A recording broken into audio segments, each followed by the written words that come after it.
Hello everyone and welcome to my review of the first chapter of the Oden flashback. We have the cover page with Capone and Gotti, and Capone mistakens two women to be Chiffon and Lola.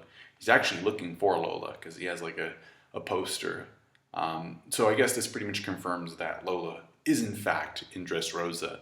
But the most interesting part for me, or at least the part that I liked the most out of the cover page, were the statues in the back. So we got one for Kitos, one for Lucy/Luffy, and then one for Usopp. And Usopp already has another statue of him back in Skypiea, so I wonder if he's going to get another one in Elbaf. The chapter starts us off with an establishing shot of Wano that feels pretty much like the opening of a Disney movie. Like everything is thriving, there's animals, happy animals, people fishing, there's like deer in the woods and boar, and everything's happy and not contaminated. Like you almost expect these animals to start singing about how happy and dandy everything is. We go to Otsuru's tea house and find that Otsuru has changed a lot if you compare this flashback design with the design that we got introduced to back in the present, obviously. She's talking to three guys that passed by, which pretty much are just there to set up the ending of this chapter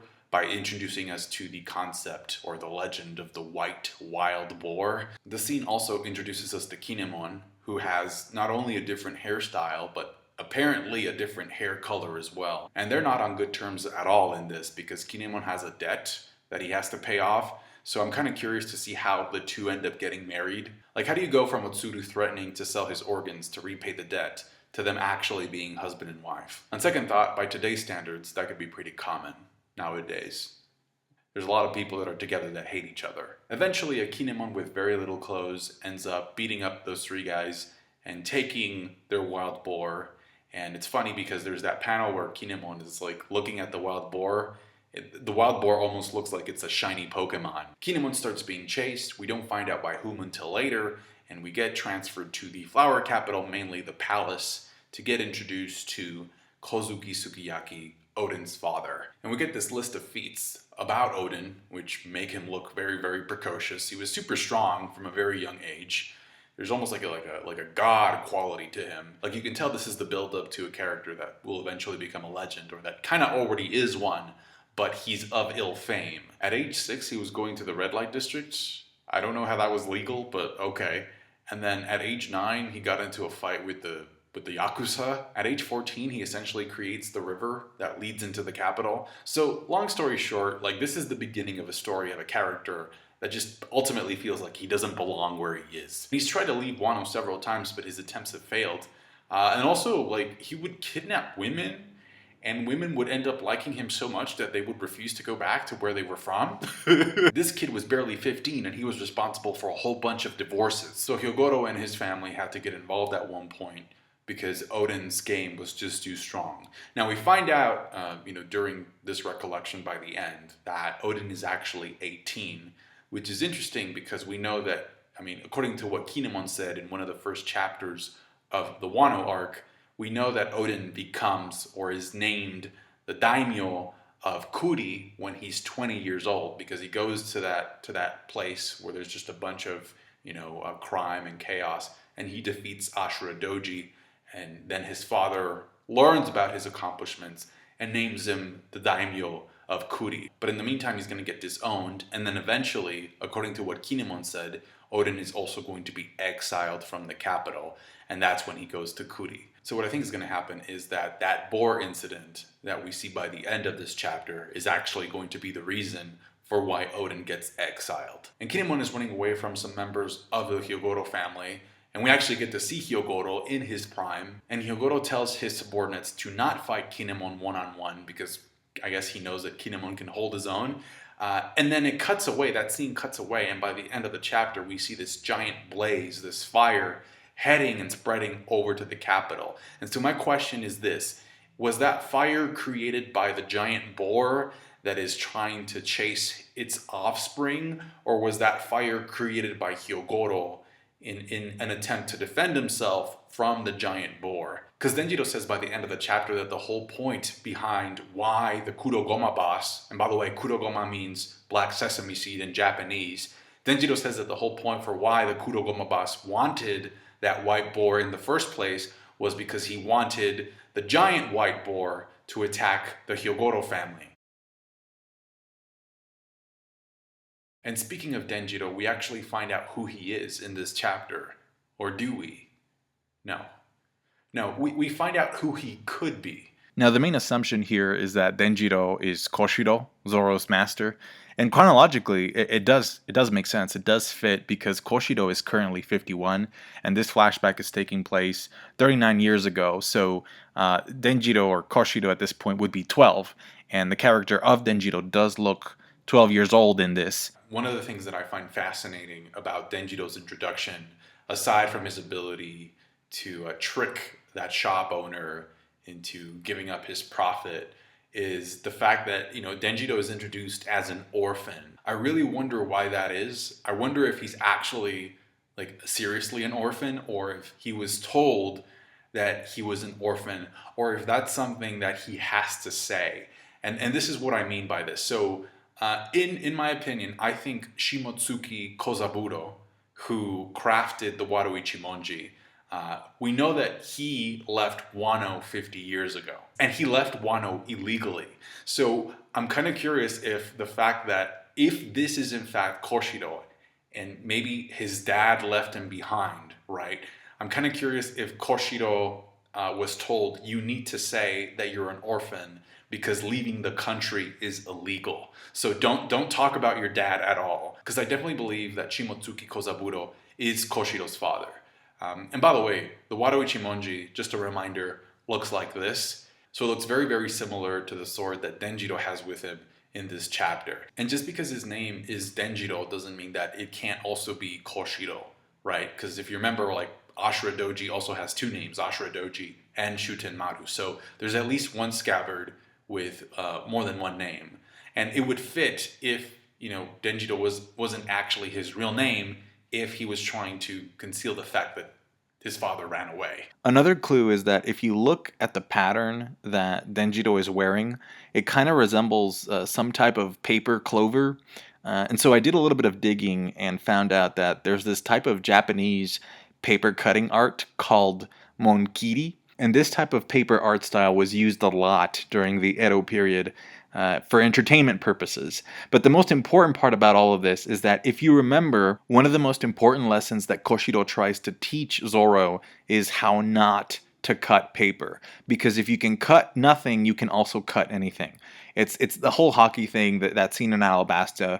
You could check it out if you don't believe me, but he literally tries to teach Zoro with a sheet of paper, essentially. So the fact that Denjiro has a paper pattern on his clothing, I think is very, very telling. There's just two things that don't really fit here. The first one being Denjiro's hairline.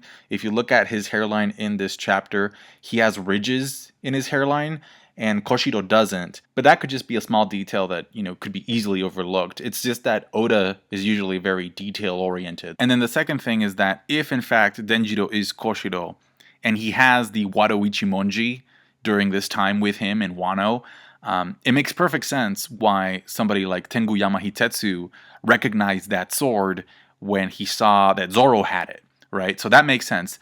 But it's very, very strange that Kinemon, given the fact that he was one of the 9 Red Scabbards and so was Denjiro, that Kinemon has not recognized the sword or has not said anything to Zoro, at least not on screen. So it's just kind of strange because he recognized Shusui with no problem. So if Denjiro is in fact Koshiro, I think Oda will have to explain later why is it that Kinemon hasn't said anything to Zoro about Zoro having the Wado Ichimonji with him. And not just Kinemon, but any of the 9 Red Scabbards. Why hasn't Nekomamushi and Inuarashi and Raizo and Kanjiro said anything as well? Now that being said, if Denjiro is Koshiro, it's also pretty safe to say that he won't be showing up in Wano because he's all the way back in the East Blue.